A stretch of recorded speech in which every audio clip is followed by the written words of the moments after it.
Democrats couldn't be less interested in the whole Jared Kushner versus Steve Bannon drama, and they have given up on the idea. President Donald Trump's son-in-law will push him to work across the aisle on tax reform, or anything else. The crisis of confidence they felt after Trump's shocking win has faded, and his record-low poll numbers have killed any incentive in their minds to suck it up and compromise with him. There is zero chance of any of this working out that way, and it doesn't matter who you're changing, said Rep. Ruben Gallego, do.As. Who notes many of his colleagues who once decried his absolute opposition to Trump now agree with him. At the end of the day, he added, this is Donald Trump, and we don't want to work with him. As far as Democrats are concerned, the idea of a moderate, post-partisan staff rising to guide Trump into building bridges with them even the sake of building actual bridges as part of infrastructure investments Trump talks about, and they agree are needed, has now entered the realm of complete fantasy. This notion of the battle between Jared Kushner and Steve Bannon, and who prevails, is irrelevant in many ways to the policies, said Rep. David Cicilline, DRI, one of the chairs of the House Democratic Policy and Communications Committee, about the discord among Trump's most senior advisors. What Democrats are responding to is the substance of the policies. It doesn't matter who wins the internal battles in the White House. Though many are still nervous, there remains deep anxiety about being pulled into a government shutdown fight over border security. Party leaders are in a much different place than they were in December, and their success in defeating the Obamacare repeal made them feel like political order had been restored after a year of feeling like they didn't understand anything anymore.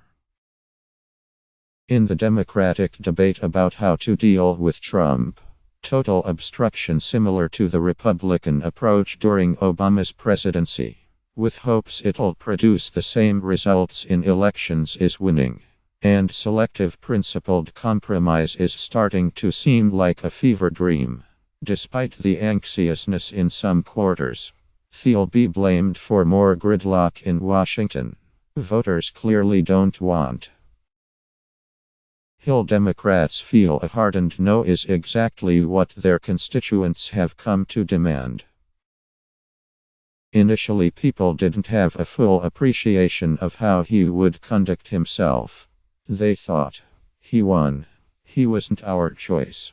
But he is our president. What I'm hearing from my constituents. Even some have been more ambivalent, said Rep.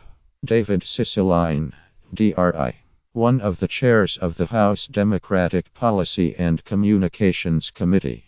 It's really important to stand up and resist, and try to mitigate the damage that he's likely to cause. Cicilline said that's reverberated among the other Democrats on the Hill he's in touch with. People are really conflicted because they want government to work, and they know that's when we can produce good results. But I think that they're beginning to lose confidence that this administration and this president are interested in getting things done. Evidence of how quickly Democrats are shifting into full no mode against Trump. Rep. Josh Gottheimer, DNJ, a freshman Democrat who beat a Republican last year and is already a top 2018 target. Gottheimer is the company chair of the Bipartisan Problem Solvers Caucus, and just a few weeks ago was speaking optimistically about working with the White House on a tax overhaul package. He got so far as meetings with Treasury Secretary Steve Mnuchin and White House Legislative Director Mark Short. Now Gottheimer says there's still an opportunity to work together, but only if the White House radically changes its approach.